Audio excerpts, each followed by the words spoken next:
The following is an Operation Podcast production. Why do we keep getting pulled back to the same unhealthy relationship patterns, even when we know that they're hurting us? When our system feels the presence of safety and there's space and we can slow down, our neural nets open and our consciousness allows us to deal with what we've been avoiding. How do you know if you're in a trauma bond versus a truly healthy connection? If you're sitting there and saying, if my partner could just show up differently, if they could just not cheat, if they could just not do this, if they could just act differently. So you're in this like state which you can stay stuck in for years. It's this fantasy that if they could show up differently, I'd be in peace. And them to you. And so you're both like wishing the other person could be something that they're not. It's a fantasy to think, oh, if my partner could just return to how they were in the beginning. What I see in trauma bonds is that people focus more on the other person's wounding too. They over-empathize with their partner's little me or their partner's wounds, and they lose boundaries. There's more merging. There's less healthy boundary systems. Hi, Jessica Baum here, psychotherapist and author, and I'm so excited to be on Ever Forward Radio. Why do we keep getting pulled back to the same unhealthy relationship patterns, even when we know that they're hurting us? We have memory stored in our body. A lot of it is implicit memory. So it's memory stored from our earliest years. That is what we expect in relationship. So that some people will say it's unconscious. It's not really unconscious, but it's in our body. And so often when we go out into the world and we find someone that we're attracted to the familiar. So it's not that we're like necessarily pulled into something unhealthy. I mean, if you had a healthy, secure upbringing, you're probably going to attract someone who's more secure.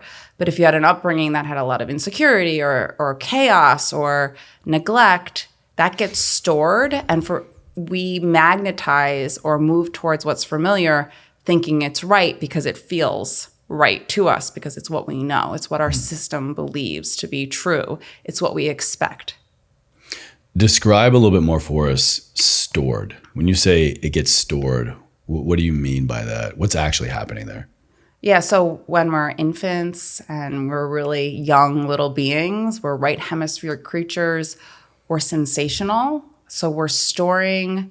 So we don't store explicit memory like movie memory right away. We store sensational memory. So I'm going to store my connection to you if you're my primary caregiver. Are you attentive to me? Do I get my needs met? Are you emotionally available to me? Are we in connection? How is our connection? We're sharing a relational space. We're sharing a nervous system. And when things happen and we don't get attended to or we're not being shown up in the way that we need, we store patterns and adapted ways to adapt to connection when we're really little in our nervous system, in our body, in our gut, in our fascia, in our heart. Everywhere we are storing memory. Literally, the body keeps the score. I mean, that's why that book has done so well, because we are keeping that memory system in our soma. This reminds me of a quote I pulled from your book. What we can't consciously feel, we tend to act out. And what we don't feel safe to act out, we try to suppress. So my question around that is, how can we begin to safely feel what we've been suppressing for years? Yeah. It's one of the most powerful quotes in my book that you happen to pull out. We're starting off with a banger. Love it. I remember when I wrote that, my mentor was like, wow, where'd you get that from? And I'm like, my therapist at the time. But so we store a lot of things in our body, and then we act out our needs, right? And that can happen consciously or unconsciously. If we can't act it out, we suppress it. We also get inflammation, and this can tie into your like health and wellness thing, because a lot of people get sick because of the inflammation. So it's exactly what Ingrid and I just talked about. Right. Yeah. So it gets stored in our body, and if we don't have safe people and safe environments, we will stay in sympathetic activation. We will stay disconnected from our body or detached from what's living in our body, and we'll just be in survival mode, which I talk a lot about. I did that for years. So shifting into our right hemisphere and getting in touch with streams of information and what's living in our body starts to allow us to be with what's going on inside. But sometimes we can't do that unless we have a safe environment and another nervous system to help track us and help hold what's been stored in our body. And many people suffer from inflammation, cancer, all kinds of disease because of stored developmental trauma. And they don't even know that's what it is. Without making this about me, but I just want to share a quick example that I think is very pertinent to what we're talking about, that I feel confident a lot of people can probably relate to. And this is something that blew my mind the most. Last year, January 2024, something happened in my life and triggered what has still become a myriad of extreme panic attacks. And when I got back into regular therapy, navigating it, kind of helping me get to why, I was blown away because I was the happiest I'd ever been in life. On that day, kind of crossed this threshold of a significant healing marker in my life, of the moment that caused years of PTSD. And it was so mind-blowing because I was going, how could my body now give me all of these panic attacks? I'm freaking out. I feel so dysregulated out in the world when I've never felt more safe and healed over this one big thing. What is it about our bodies, our consciousness and subconsciousness finally being in a safe place that actually is a outpouring, a spout of outpouring of all this unprocessed work? Why safety first that then kind of triggers all this other stuff to work on when we're like, wait a minute, I thought I healed already. Yeah, I mean, also really powerful question. And safety is often the prelude to healing, where people think, oh, if I heal, I'll feel safe. Right. And the truth is that we need safety in order for, so many of us are in survival mode. We're left shifted. When our system feels the presence of safety and there's space and we can slow down, our neural nets open and our consciousness allows us to deal with what we've been avoiding. So because there's space for it, it's like this inherent wisdom that's within us is saying, well, now you can face this. I've even seen this happen like kind of in like a 5-day intensive treatment center where you're going and you're doing deep work.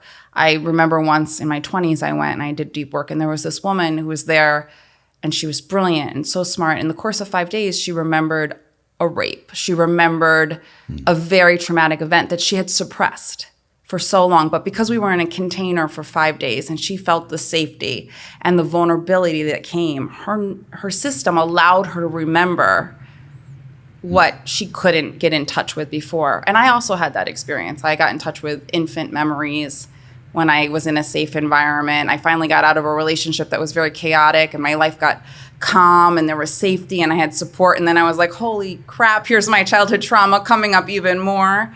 So as we slow down and as we have safe people and as we become more vulnerable, often more of our work shows up. And it's an opportunity to move we've been avoiding and integrate it and heal.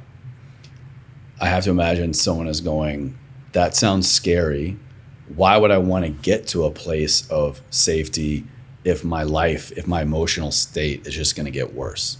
Well, and I think, yeah, I mean, as someone who has walked through it, you're probably hitting what most people are listening to this like, F no, I don't want to go there. But the level of internal freedom and security and peace that one gets from working through their embedded trauma or what they've been avoiding, I can't even put it into words. It's one of the free gifts that I'm offering your audience is what it feels like to move from insecurity to security and heal these wounds. Yes, it's a portal.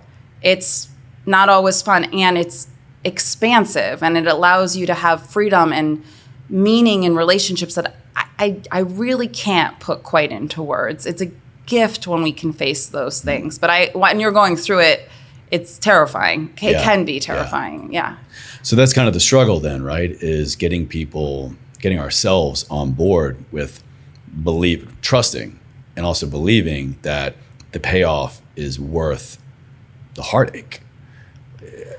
Yeah, the payoff, in my book, Safe, I explain the neuroscience. And I think the science of healing, what's going on inside, grounded me to be like, okay, this is hard, but like, oh my God, this science is proving that I'm moving in a path towards healing. This science is proving that I'm creating internal space. The science is proving that I'm moving towards earned security.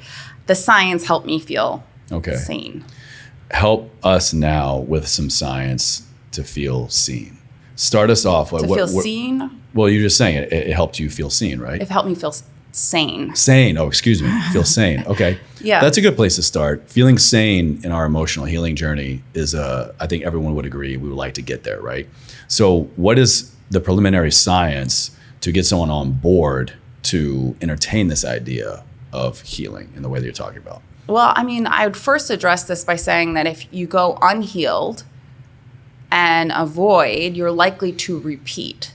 So while you think maybe you're okay right now, I remember telling my mentor, like, ignorance was bliss, and she's like, was it really? And she was like, right, like in my body and in my life, I was on fire. I was avoiding things. I was not truly happy. I might have not been in touch with it, but I wasn't truly free and happy. So like if you're listening and you keep making the same mistakes in relationships or same patterns, or you keep repeating trauma bonds, which is all the things that I go over, not healing usually means that we recreate it. So temporary relief when you escape it, and then you usually face it again. Mm-hmm. So it's always worth facing. But you can't heal it without certain things. You can't heal it without a safe environment and what I call anchors. So other nervous systems and other people to help you move developmental trauma. I think a lot of this is probably more tangible for someone. And also I know a big part of your work in your new book in relationships. What's the difference between being truly safe in love in relationship versus just being comfortable or familiar? Well, I mean, so familiar can not be safe, right? So if you came from a childhood home of neglect or sexual abuse or extreme anxiety, you're going to attract someone and you're going to think this person is perfect, but usually you end up recreating the familiar hell. I mean, Gabay Mate talks about this too. Like, we tend to recreate the familiar, and they're like, oh my God, I'm stuck in my childhood dynamics and I'm an adult. Like, many people are like, I married my mom, Right. So I forgot the other part of that question. What was the second part of that question? Let me go back and we'll get it verbatim here. Let me see. Oh, scan too far. What's the difference between being truly safe in love and relationship versus just being comfortable or familiar?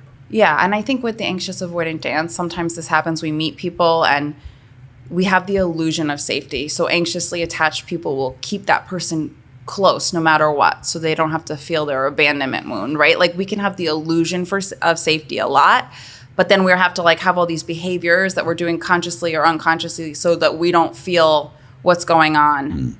I think true safety comes from vulnerability and intimacy with your partner, and being able to like not just project and blame and go through cycles, but to be able to evolve together, to really understand how each other's childhood wounds and how each other's life impacts the relational space, to be able to grow and evolve. I mean, and that's a gift if you have that in your relationship.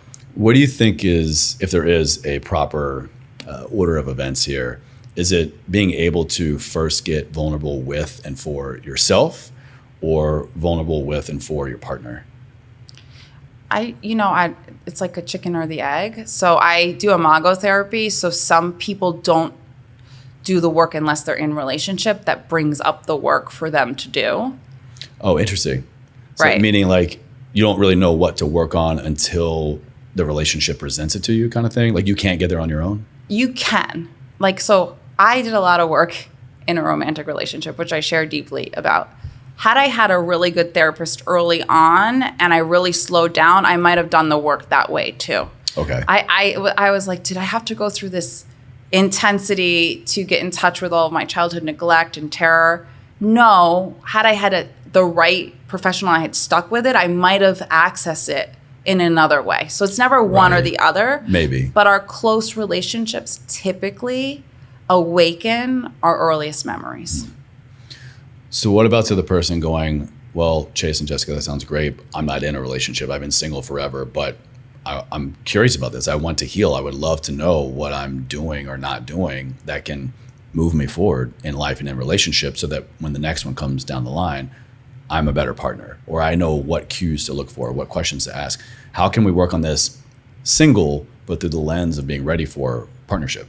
Yeah, and I mean, I'm a good example. I worked on what came up in a relationship, and then I chose to leave the relationship because they didn't want to continue the work. And then I spent many years working on myself out of relationship, but I was in many relationships, one with my therapist and other anchors that became very vulnerable, very safe, very intimate. In fact, maybe more intimate than any other relationship that I had. So you can do this work with anyone, that you slow down, and I even talk about how to do the work. It's like a roadmap. And you need anchors, but like people who can hold space, not judge you, listen deeply, become a container. You can co-anchor for each other. And a lot of people who have early wounding, they really struggle doing it in romantic relationships. They actually might need more individual work first.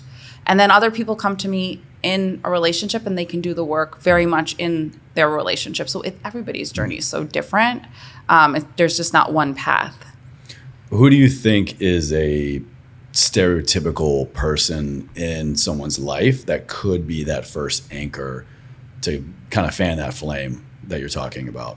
Yeah, and like this is one of the hardest questions because so many clients come to me and they're like, I don't have an anchor. I don't have a good relationship with my mom, or I don't have a bestie. Or I don't have anyone that I can just call to that doesn't try to fix me or tell me what to do or doesn't just sit with me. Like, but do you think that's true? I think a lot of people don't have that. Yeah, I think it's true. Do you think no one? No, I encourage people, one, if they're working with me, their nervous system's starting to realize it with one person, and then they can go through the Rolodex and they might be like, oh, my Aunt Lucy, or someone I lost touch with, or they might start to find their anchors. But usually at first they're like, I don't know who I will call, you know?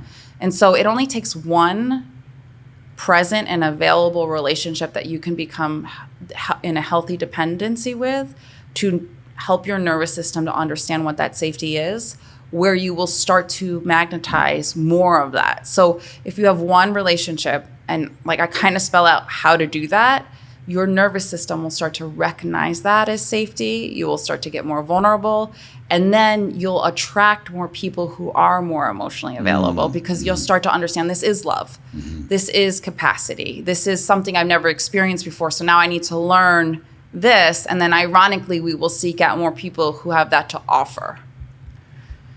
Reminds me of another quote I pulled from your book. A longing for warm, safe relationships is built right into our DNA. No matter how many painful experiences we have had, this yearning never goes away. Why do you think we keep yearning for safe love even after so much relational pain then? Connection is a biological imperative. And so what I mean by that is that we can't survive as infants and young ones without connection. So we are wired to go towards warm, receptive connection as a survival way to get through life. And we lean towards that as humans, and it's how we procreate, it's how we survive. And so it's part of our biological wiring is to go towards warm, nurturing, safe relationships. Describe maybe a relationship where people might think they're going to that warm, safe space because of, and maybe it's all they know. Maybe for whatever reason, their belief system is that this is safe or this is, quote, normal. Describe for us a relationship where they might think that, but it's actually not. Yeah, I mean, I talk about in chapter 7, I talk about intensity. And I talk about how people mistake love for intensity and trauma bonds so that we can go towards what's familiar and what is releasing a lot of like dopamine and other neurochemicals in our brain. And it can feel exciting and it can feel intense, but it's not necessarily safe, right? Because all of that is happening and we're not going slow enough to like gauge, does this person have moral character? Can they go slow? We're just kind of rushing in. And if our trauma pattern matches theirs perfectly, we can get stuck in something that feels like home, literally, becomes our original home all over again. And I've done it. I study this. I'm guilty of it. It's okay. I got conscious in it. That's what I wanted. I think we all do it to some degree. We're like, oh my God, here I am again. It's that feeling of I'm all alone in the world again, just like I was when I was a kid, and realizing I like pick someone in my life that when their trauma got activated, they would leave, right? And that's the very thing that my trauma was. So we tend to recreate this over and over and over again until we get conscious together, or there's some agency to get conscious and do the work regardless. Sure. Yeah, it makes me think, or maybe this is an assumption on my end, but I have to think that people who are, let's say, dating, maybe they're not in a regular long-term relationship.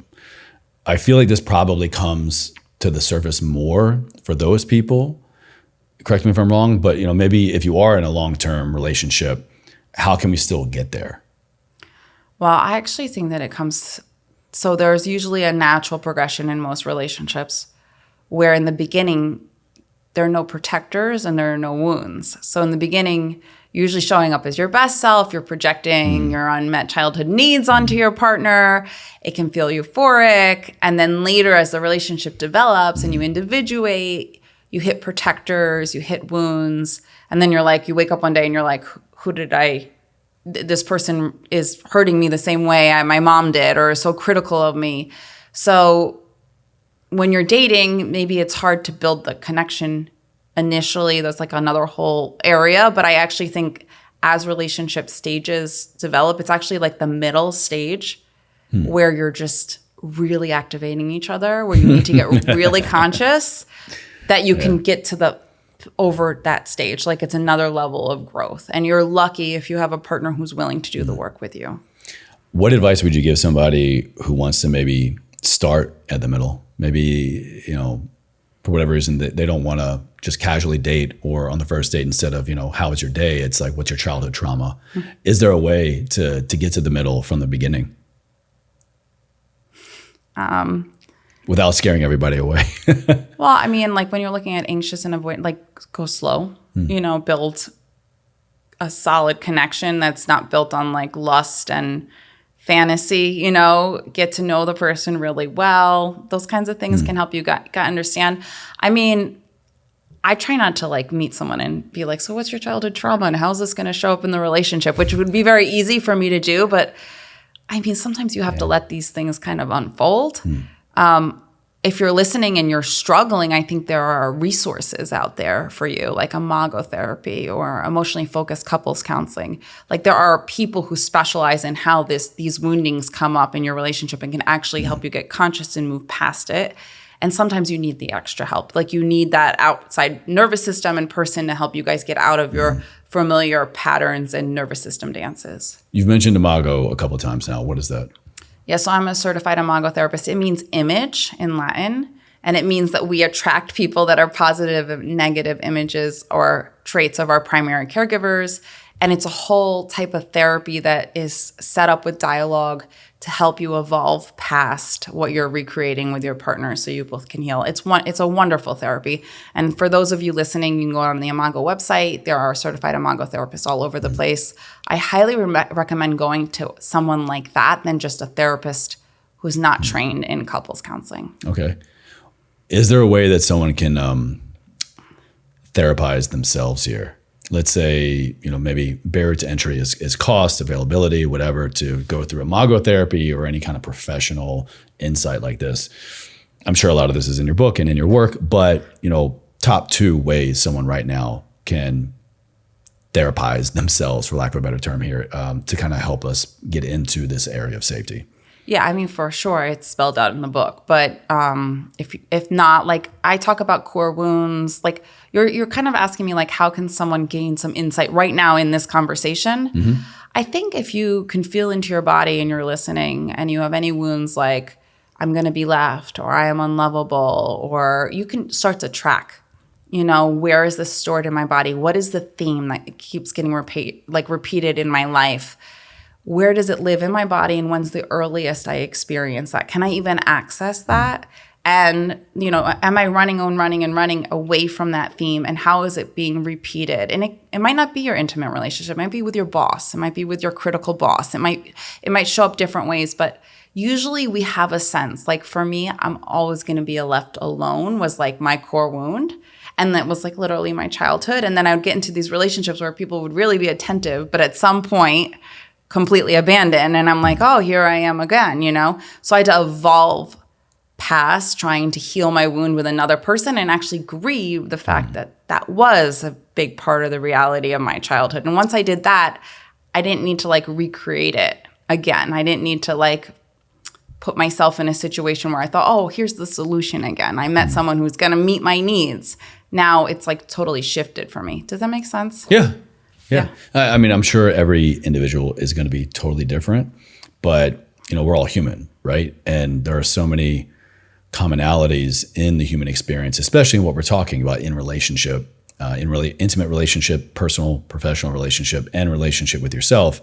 So there has to be some kind of overlap. And in that overlap, there has to be, I'm saying has to be clues or tools that most of us could use or at least try, right? Yeah, I think they're core wounds. And I think that when you think, I have a list of them and I wish I could say them all, and that's not even an extensive or exhausted list. But when you hear something like, I'm a failure, do you believe that? Does it live inside of you? And where, right? That starts to tell you, okay, well, let's track the charge. Let's understand that it's living in your body. Let's understand that it's something you internalized probably from early on. Because it's in your body, we know it's earlier. And we can already start to understand how this is being repeated in your life because it's living in your body. Why where? You've said that a couple of times now. What value does knowing where this feeling land in our body hold for us to evolve? Yeah. So in my book, I teach something called interoception. So it's something that we should get from our parents, but it's a lot of mirroring and like attuning to us and helping us feel what's going on inside. And many of us didn't get that kind of attunement. So we're disconnected from our body. And in order to heal relational trauma, relational wounds, we need to get in touch with our body. And we need to hold the experience in our body and understand that if your gut's falling to the floor, if your heart is racing and you're feeling a lot of sensation inside, that actually is memory. It's not about just what's happening in the here and now. Really? We're also tapping into implicit memory, which my book, if you read my book, it's a concept to understand memory and like how memory is stored in the body in a new way. That's all I can. It's complicated. I mean, I can share more, but Please. Yeah, that's why we're here. yeah. So I think I shared in the beginning, when we're born, we're right brain to right brain beings, and we're sensing beings. So just think of this like little baby in the world. Like we're coming into the world, and we don't have the ability to think or store memory. Like I'm in a room right now. All we're doing is storing experiences on a sensational level. And that's for a while. And so whatever experiences that we have, we're taking in and storing more sensory experiences than we are explicit. So when we're in relationship, like if you were my partner and you rolled your eyes and picked up your phone, or you gave me a blank stare and dissociated, my body might light up and be like, oh my God, you don't care about me.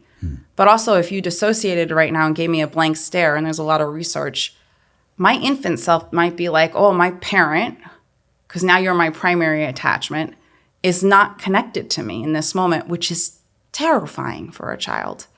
So in our adult relationships, when our partner disconnects like that, our body usually goes on fire, and then we get reactive, right? So what we're really doing is we're sensing, are you with me? Are you not with me? Am I safe? Am I not safe? Every nanosecond, our system is scanning the environment for cues. Am I safe? Are you with me right now? And that's happened from an early age throughout. But when we are in disconnection, we store those experiences inside. And so when that something similar shows up in our life as an adult, our system remembers and still has a sympathetic activation or a dorsal shutdown through, oh my God, you have a blank stare on your face. You're not with me right now. I remember this experience from early on, and I'm going to be in fetal position, or I'm going to yell at you, or I'm going to have some reaction to the fact that I don't feel safe in this moment. What is a dorsal shutdown?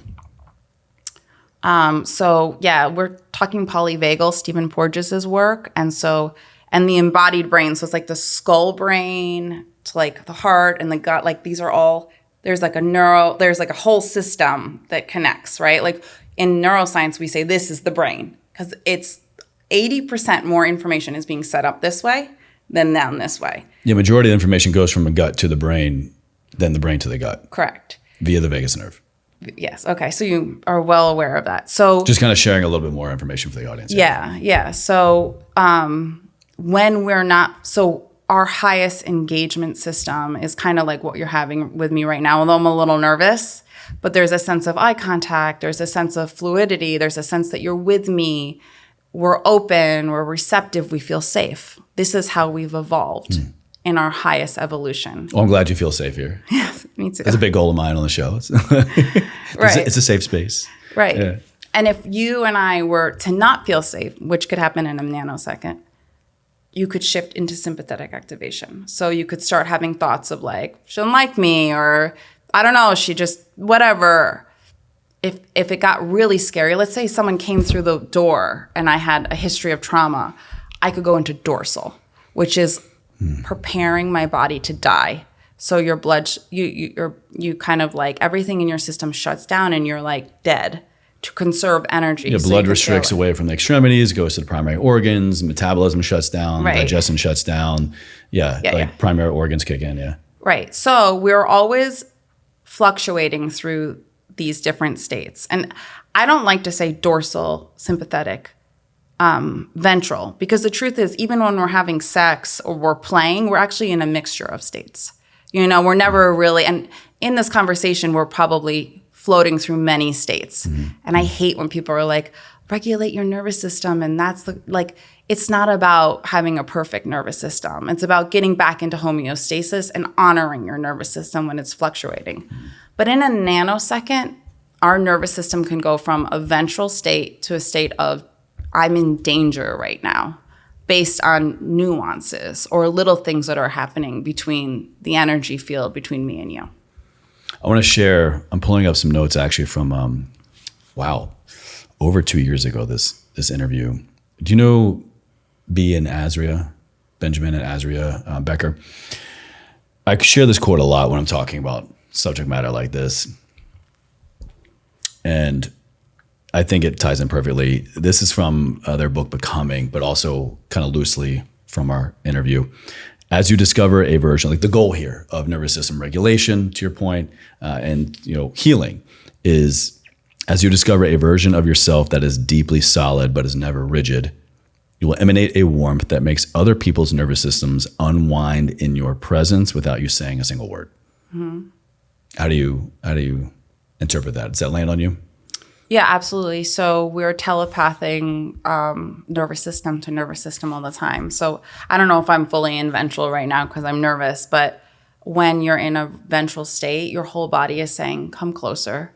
I'm safe. Right. You can be with me. Yeah. And that's where your work shows up, like you were saying before. But you could be walking down the street in a state of ventral. You'll notice more people will make eye contact. Yeah. More people will say hello to you. Yeah. You will notice more people. You're in sympathetic, you're not an open. People aren't going to approach you. So we're reading unconsciously. We're sensing people's nervous system all the time. And your nervous system and my nervous system are connected. And if you're my partner, they're really connected. And that's where things can get really unsafe because your nervous system can get dysregulated, which then can make my nervous system dysregulated. And then we can be mad at each other because both our nervous systems are dysregulated. Meanwhile, we didn't mean to do that to each other. We just got dysregulated. It's like our nervous systems sync up. Yeah, the relational space is shared. Yeah. It's funny. I get this sensation a lot. I like to microdose psilocybin, and I've done, protocols on, off kind of thing, taking breaks. And I get that sensation a lot. Actually, I get stopped and I stop other people when I'm microdosing. Any insight as to that? It's like, is there like this physiological barrier that is finally let down because of something like that allows other people's nervous systems, literally just in passing, to like cause, hey, just, I got a good vibe kind of thing, or hey, like just kind of stopping and engaging more. But it's to your point, it's like that barrier, those barriers meet, that energetic experience meets long before the actual person to person does. you're probably more in a ventral state. So you're probably more in a state of safety. Okay. Because you're in a state of safety, your system is registering And more different. open. And it's more open, and other people are unconsciously picking up on that, and you are literally pulling people towards you. Yeah. Interesting. Yeah. Fun fact about Chase. Another quote. People bonded by trauma identify with their partner's pain to the point that they become lost in it. Kind of like what we're talking about. Is this with the nervous system syncing up-ish? So my question around that quote is, how do you know if you're in a trauma bond versus a truly healthy connection? Yeah. Such a good question. I would say that with trauma bond, and I dive deep, it's layered. But if you're sitting there and saying, if my partner could just show up differently, if they could just not cheat, if they could just not do this, if they could just act differently. So you're in this like state which you can stay stuck in for years. It's this fantasy that if they could show up differently, I'd be in peace. And them to you. And so you're both like wishing the other person could be something that they're not. It's like the old I'll be happy when, right? Yeah, I mean, it's a fantasy to think, oh, if my partner could just return to how they were in the beginning. And I think that what I see in trauma bonds is that people focus more on the other person's wounding too. They over-empathize with their partner's little me or their partner's wounds, and they lose boundaries. There's more merging. There's less healthy boundary systems. So, an anxiously attached person might over-identify with their partner's wounds and put up with a lot of abuse or put up with a lot of things or, feel too empathic to them and self-abandon what is going on with themselves. And so will caretake outside of themselves rather than healing their own trauma. We'll try to fix.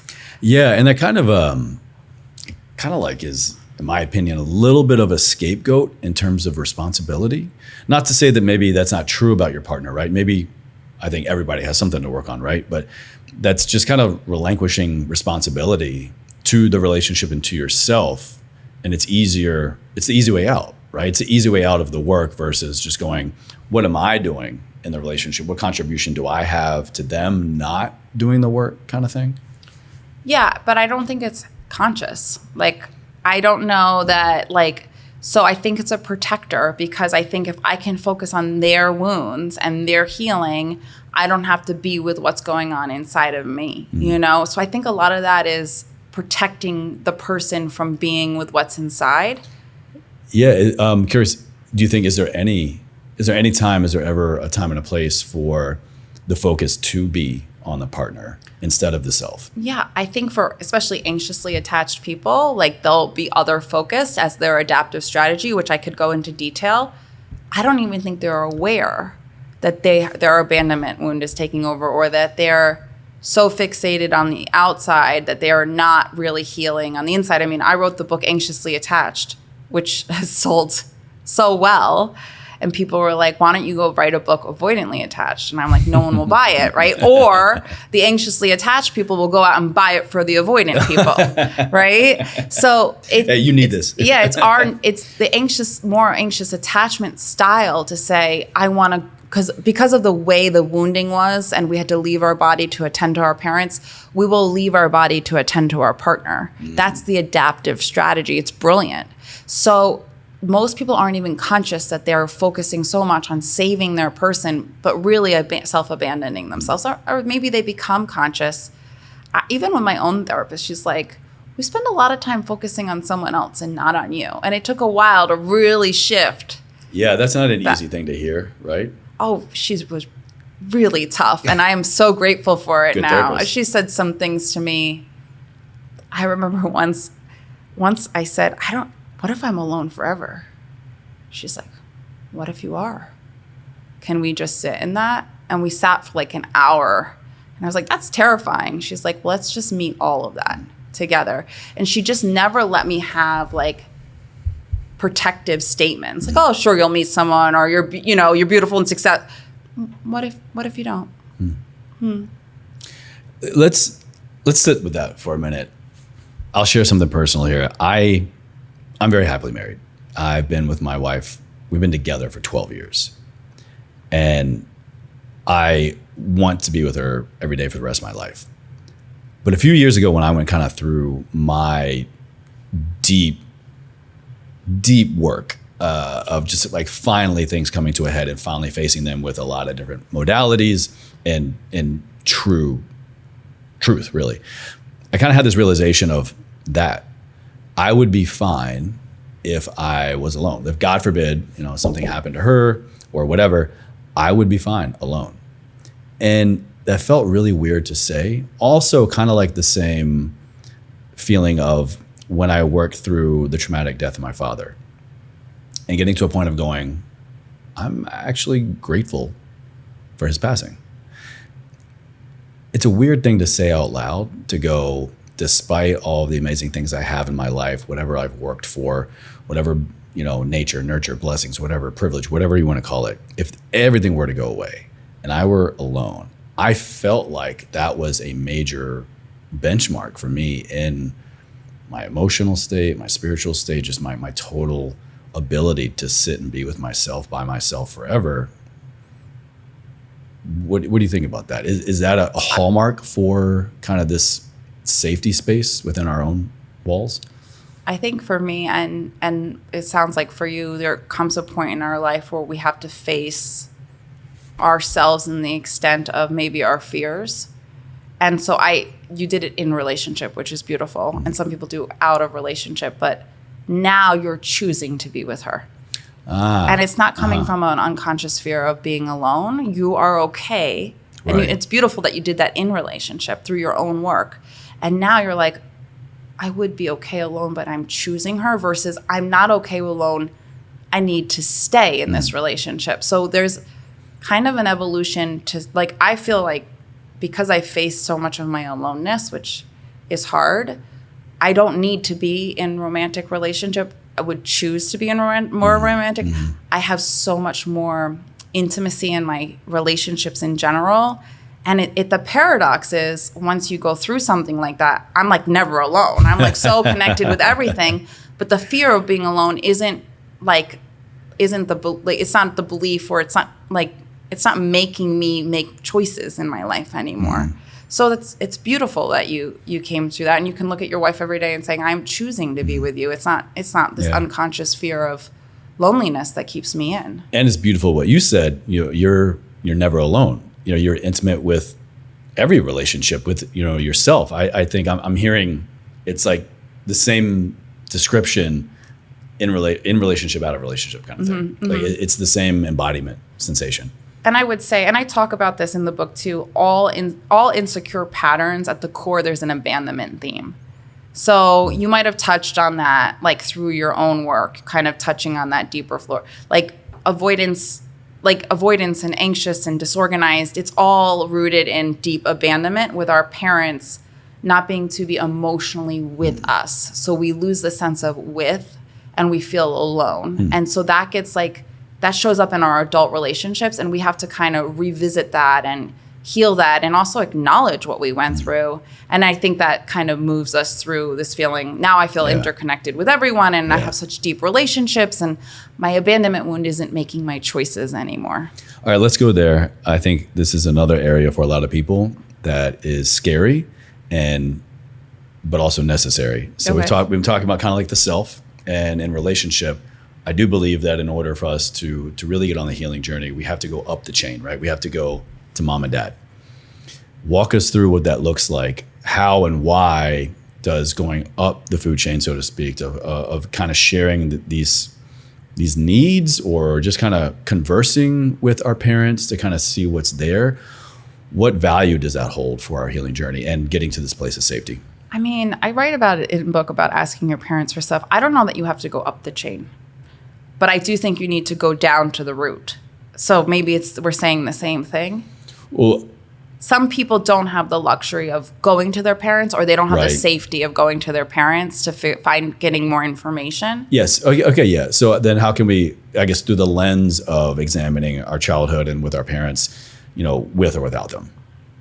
Like physically kind of doing this with or without them. Yeah. So for me, it's getting in touch with your body, and it's getting in touch with your memory system. So all of our memories are stored in our body. And so your body remembers so much what it felt like to be around your mom, what it felt like to be around your sister or your brother, or what did it feel like in your home. Like, I think you have to have, from my own experience and my own evolution, I have an embodied sense of what it feels like to be in the crib. I have an embodied sense, of what it felt like at different stages in my life. And as I revisited them, I had support. So now those memories don't feel like scary anymore. They actually are accompanied with so much support and holding.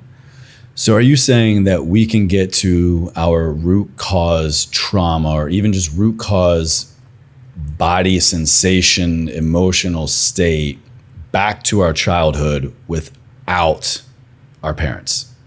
Yes. Just accessing it through ourselves? Yes. Well, usually another nervous system helping you. Absolutely. It's all stored in your body. Everything is stored in your body. Okay. I want to poke a little bit more here. So your body remembers everything. I agree with that. I'm struggling to kind of. So then, would there be any extra value? Let's say I do have my mom, I do have my dad, and I want to converse with them about getting to what I believe might be or is this root cause traumatic event, or even just uncovering things. Yeah. What's different there? The questionnaires in some of the pamphlets I get are, what were your parents going through when you were in womb? What was the stress level like in your home? What was the relationship like between the two of them? So you can get a sense of your original paradigm by understanding their stress levels. Were they in survival mode? Were they anxious? Were they fighting all the time? Were they loving? All these things impact you. And you can start to get in and sense like, oh, my mom was always anxious and my dad was never home. What would it feel like to be a sensing infant in the hands of a mother who's always anxious and father's never home? Like maybe role playing this emotional state a little bit to see if it rings true? You don't have to role play it. You have to say, can we go into the body and try to re-experience it, or see if you don't even, in really good therapy, you don't even have to try. In the space between with enough safety, it just, the inherent wisdom and the memories just surface. Like, safety is the treatment. And it's amazing how much I regressed and how vulnerable you can get in a sense of safety with someone who's knowing what they're doing. And they shouldn't be pushing an agenda on you.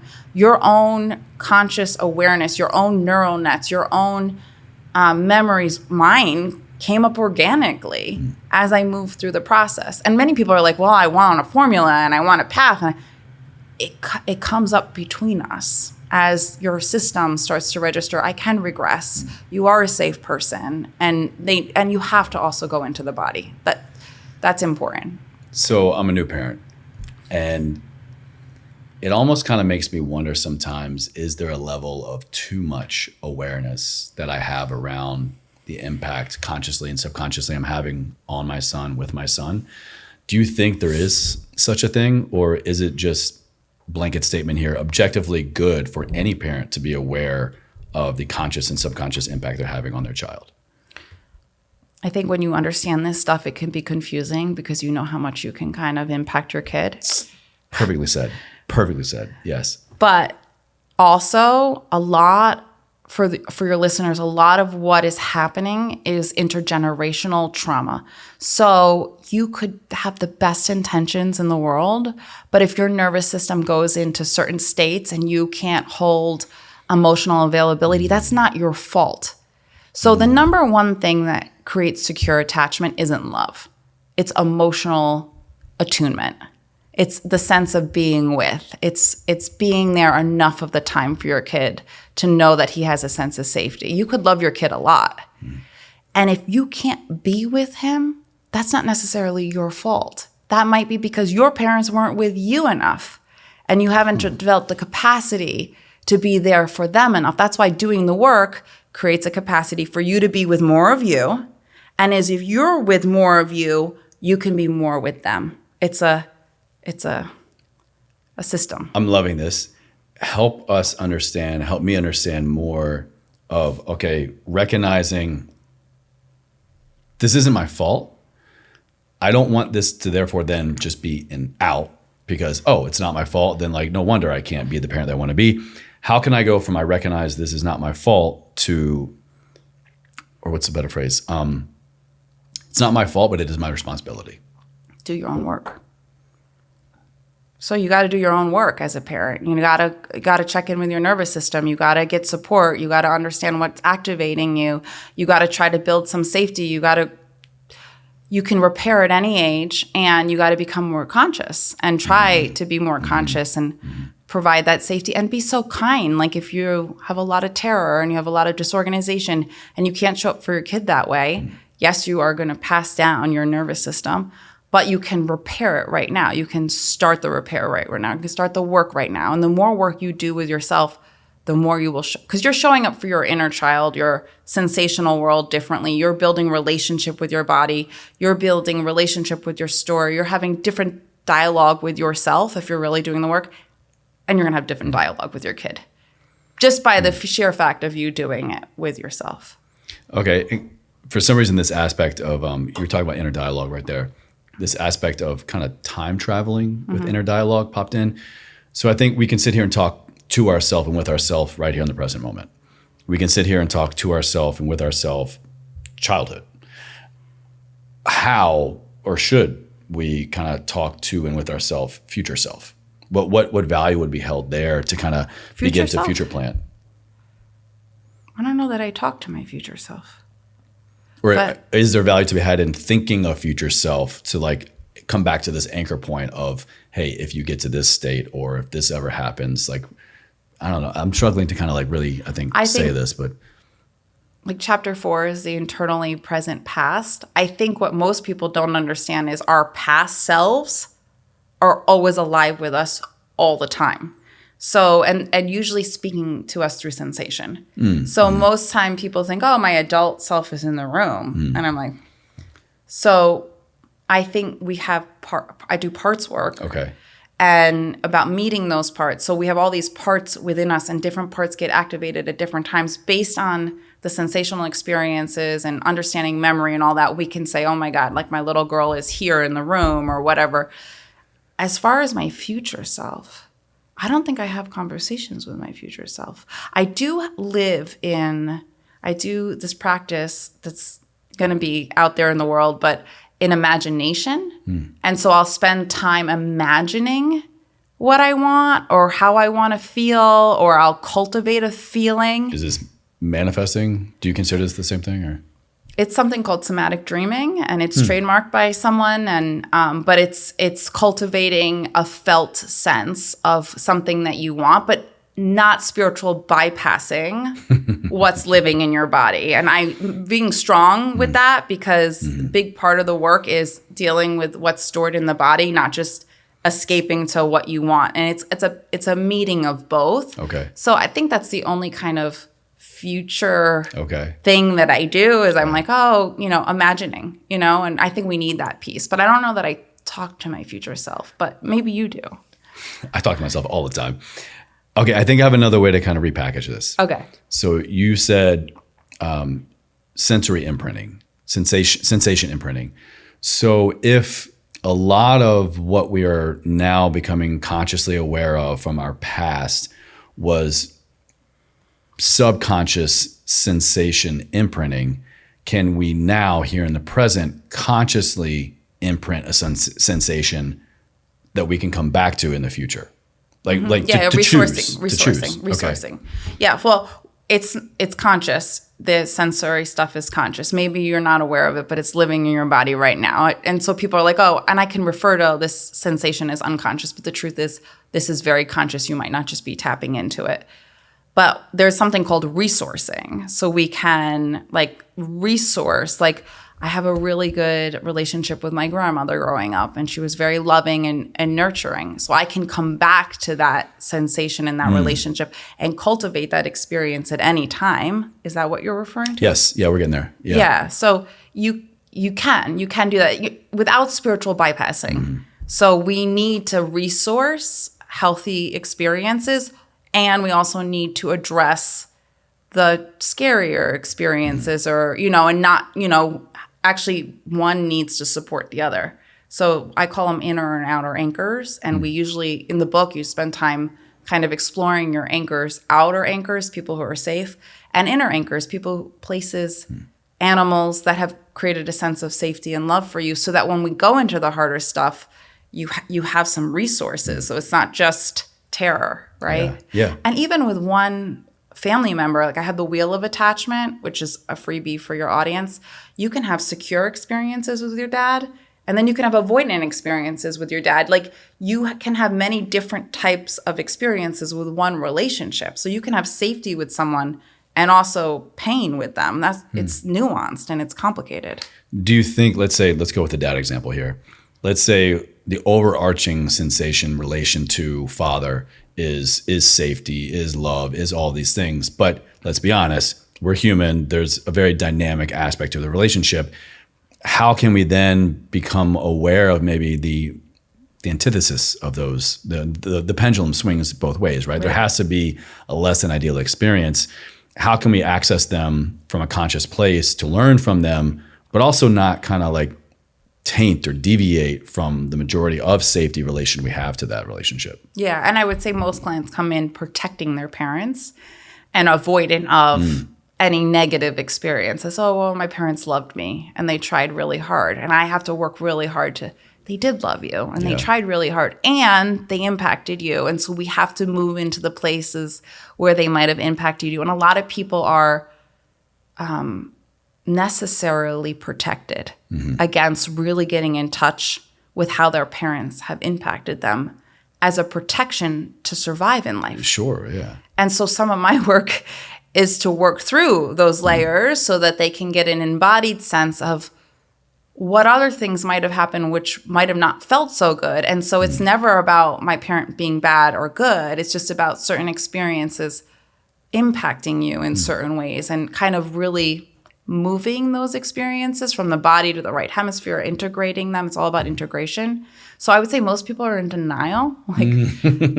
And until we have safe people in safe environments and the right way, I hope they stay in denial, because sometimes getting in touch without the right support is too overwhelming.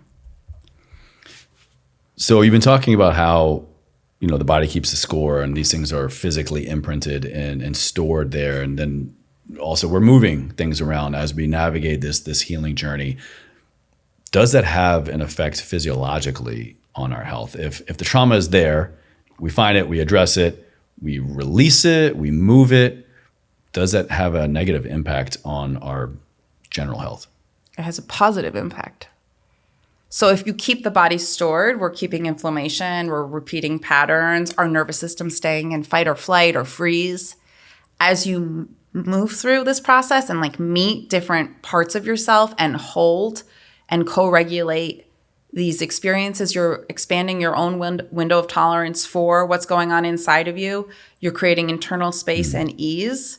And eventually, your whole body is in a state of safety, which is earned security. So we're totally releasing these things. It's not just like taking one file and moving it from here to there kind of thing. It's just in a better place. It's not really releasing. I would say we're integrating. And we are building a bigger container to be with our experience through others and through support. And then the experiences loses their charge and the memory system changes. And then we're actually integrating. So it lives in the body. And most of us are living in our left hemisphere and disconnect. We have to move to the right hemisphere. We have to slow down. We have to become conscious of our body. We have to develop interoception. Then we can be with more. And it actually moves up the stream. We re-experience it. Some of it lives in the amygdala and eventually gets integrated. So I see, yeah. We don't get rid of anything. We actually lean in and kind of bring it all in and take it in and kind of accept it and be with it and build a relationship to it differently. It's kind of cliche, but everything that happened in our past, it's not like we can leave it there. It's always with us. I think you even said earlier, our past is always with us kind of thing. And again, personally speaking, I think that was one of the biggest aha moments I had of addressing the hard things in my life in my past that I was running from through the lens of the proper channels, right? I'm moving forward. I'm spearheading. I'm motivated. I'm disciplined. I'm just all systems go.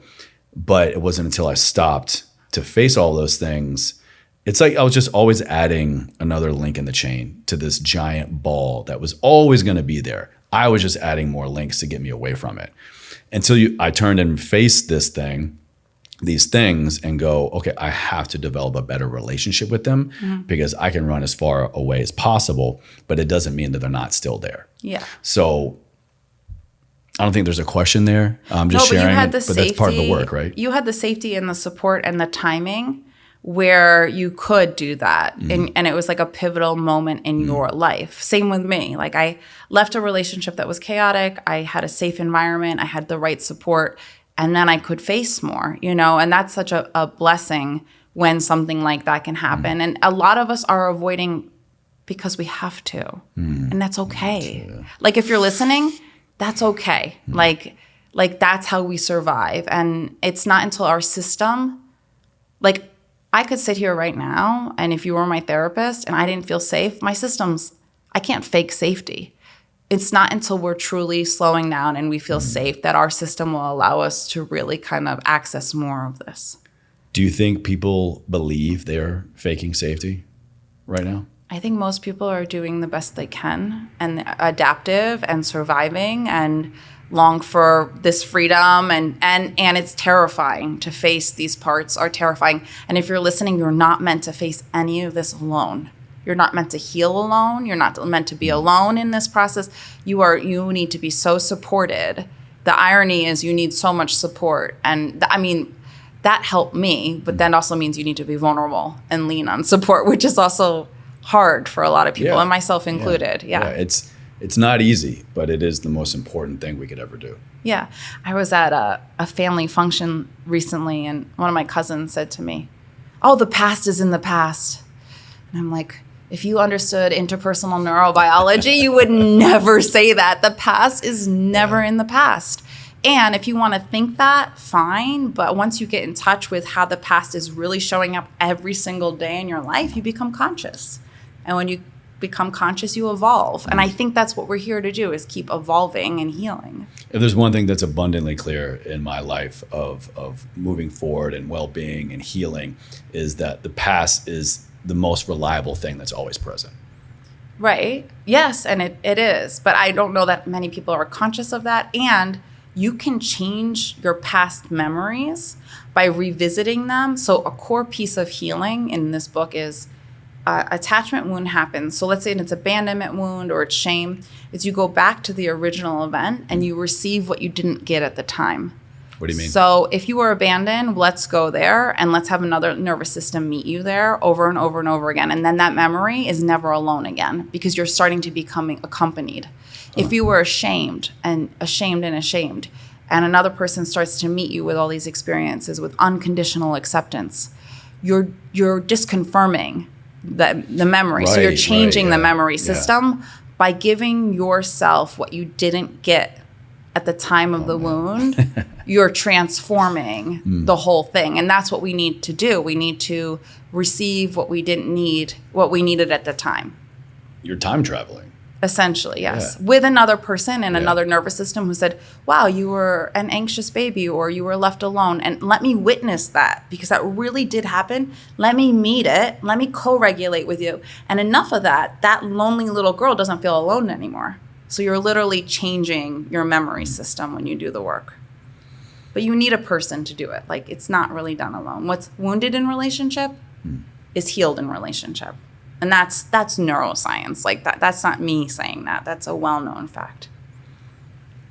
Another quote from your work is, at the root of this process is the deepening compassion that healing brings.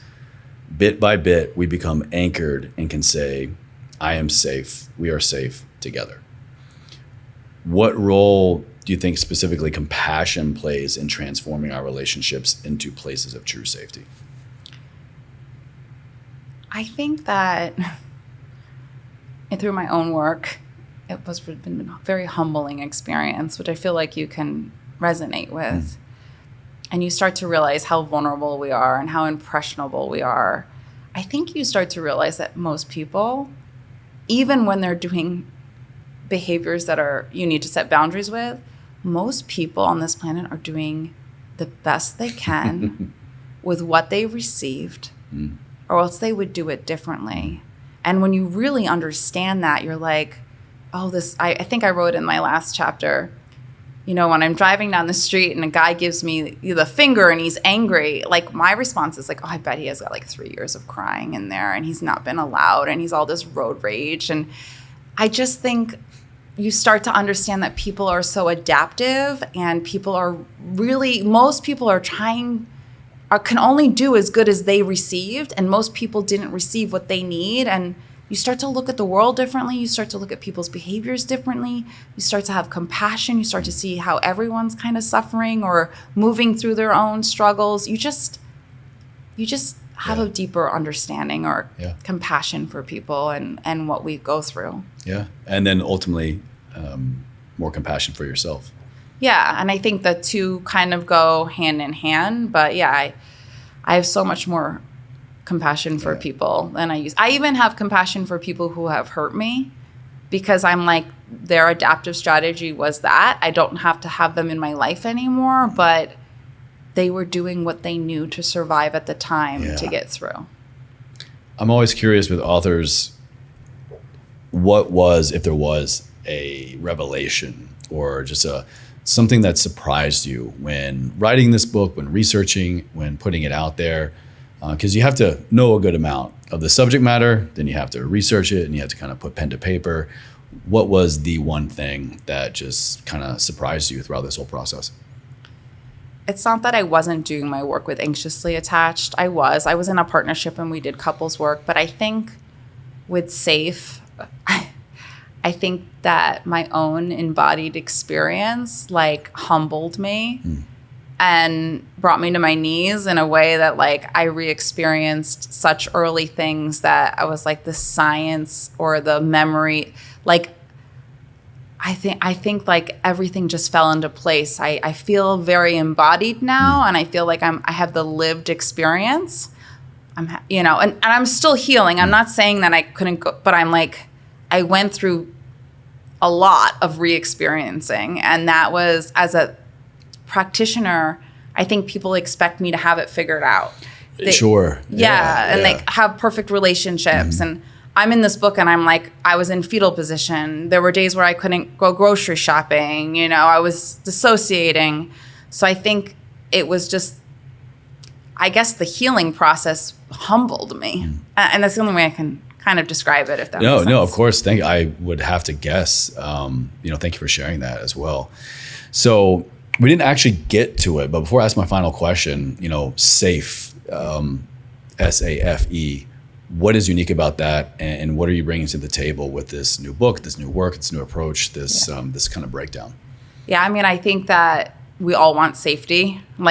It's such a great word. Hopefully people grab it. But I think understanding how to build secure relationships and how to heal wounds and how to have more safety in your relationships, people don't really know how to do that. So this book is a roadmap. It offers somatic meditations. It literally tells you what you need in order to heal. You still need you can't heal in a book alone, but it just provides you with so much. It also provides you with a deeper understanding of attachment theory. So it's beyond the labels, and I have a freebie for your audience so they can see the wheel of attachment. But I want people to not look at it from the left hemisphere. I want people to start to understand the nuances in attachment and how we move on the wheel and how we're never just one style and how different attachment things come up. So this book is a deep dive into that, and there's a lot of neuroscience in this book. So I want people to have a grasp of the science too. It's great, and I always appreciate that when anything is being presented to me, when I'm reading something or talking with somebody, it's the personal experience is always, it's humanizing and it's great and it's relatable. But when we can actually get to the science of what's going on, quite literally what makes us tick, it almost adds a new, unique layer of compassion and understanding of going, okay, there's this system I need to understand first. And then there's the me part of it as well. Yeah. I think some people might say that I put too much of myself, memoir-like. Some people will tell me they love that I disclose so much, but this book is packed with science. There's so much interpersonal neurobiology. My mentor, Bonnie Badenoch, who there's a video for her and I talking for your audience, helped me. I had a lot of help. It is deep in science. Even the stories and the way things are described. The science is just throughout the whole thing. You're just getting a much deeper understanding of human behavior and development. And in my opinion, it kind of helps wrap our head around to go, oh, healing is physiologically possible. Right. It's scientifically possible. Right. It's not just what, in my opinion, it's that but it's not just I did some magical work and I changed my mind kind of thing. Like, here we go with inner child work again. Yeah. No, I think the science doesn't heal you, but it keeps you sane. And that's why I put it in the book. Perfect. Yeah. This was amazing. Thank you so much. Congratulations on the new book and all the new work you're putting out. My last question, let's bring it back home to the theme of the show, living a life ever forward. What does that mean to you? Well, I told you in the beginning of the show, like I have a hard time ever forward because so much of my moving forward was going backwards, right? So much of my moving forward was actually slowing down and being with rather than trying to get to the next spot or the next thing. So the word forward is a word that I struggle with. So for me, forward meant inward. Forward meant down. Forward meant pausing. Forward meant collapsing. Forward meant facing. It didn't actually mean forward. So I think it's hard for me to relate to that phrase. I always say there's never a wrong or right answer. Right. And I was kind of sharing with you, letting you know I was going to ask that question at the beginning. I'm very much in alignment with that current definition, with the current season of my life. And I used to believe, Ever Forward came from my late father, and it was this mantra that he had and something that he embodied. And when he died, I picked up that torch, so to speak, and I thought that meant literally keep moving forward. And sometimes in some seasons of life, you need that. Absolutely. You have to just knuckle down, drive on, get it done.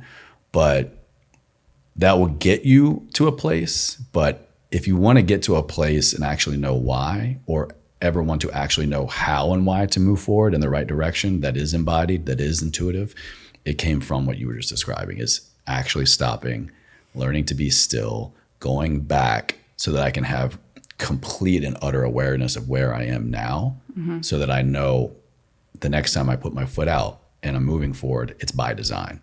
Right. And it's with intention and direction, not just for the sake of. Not in sympathetic activation. Right. Yeah. And the listen, I did the same thing too. Listen, I climbed the ladder of success. I've done all the forward moving to realize that I can tell just by sitting with you and conversing with you that you've done like so much slowing down and being with. So it's the forward word that I struggle with. Well, also I'm locked into it now. It's the brand, it's the show. Sorry to give you a hard time. Maybe I need to go ever here, ever present. No, ever forward. Like ever forward might be slowing down and being with. It just can be different things. Well, Jessica, this is my pleasure. Thank you so much. We'll have everything linked in the show notes and video description box on YouTube. Where can they go right now to connect with you, learn more, get the book, all the things? Right. Yeah. So there'll be a free PDF for your audience beyond the label. So they'll get the wheel of attachment right away. And then there's a 40-minute video of me and my mentor talking about what it feels like to move from insecurity to security. You can get the book anywhere, Amazon, Barnes & Noble. Did you do an audiobook version? I did. Love it. Okay, so if you guys want to listen to Jessica, then you can actually get it for free. Here's my hack with Audible. A lot of people have Audible. It's my favorite audiobook app. Just sign up under a new email address. You can get a free 30-day trial. It's audibletrial.com/everforward. You get a free 30-day trial, which is a free book. Right. And then you can cancel whenever. So Right. Yeah. Yes, that's one way to get the book for free. Life hack: just create new emails. You can get freebies all over the place. Right. Yeah. No. And I want to hear from all of you. And if the book resonates with you, please reach out. I've been saying that on every podcast, and I'm like, will I be able to respond to every single person? But it's really important because I did put my heart and soul and a ton of science in this book. So I hope it reaches the people that it needs to reach. Well, we'll reach at least my audience here. I can't speak for everybody else, but I have a feeling you'll do fine. Yes, thank you. I appreciate that.